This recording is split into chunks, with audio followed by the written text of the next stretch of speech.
কেরামতি Tapas Mukhopadhyay. Class 5-এ 4th period, drawing স্যারের class. Sir বললেন, আঁকড়ে সবাই খাচ্ছে গরু ঘাস। আঁকা হলো, পড়ল জমা সব ছেলেদের খাতা। স্যার দেখলেন তপুর খাতা শুধুই সাদা পাতা। স্যার যে তপুর কানটা ধরে দিলেন গালে ঠাস। দেখা আমায়, আঁকলি কোথায় খাচ্ছে গরু ঘাস? তপুর জবাব, এঁকেছি স্যার আমি অনেক খেটে, আমার কি দোষ? ঘাস যা ছিল গেছে গরুর পেটে।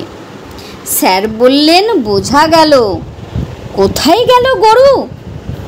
তপু এবার কাচু মাচু বুকছে দুরু দুরু, আমতা আমতা করে বলে, না মানে ঘাসের খোঁজে হয়তো গরু গেছে অন্যখানে। নমস্কার।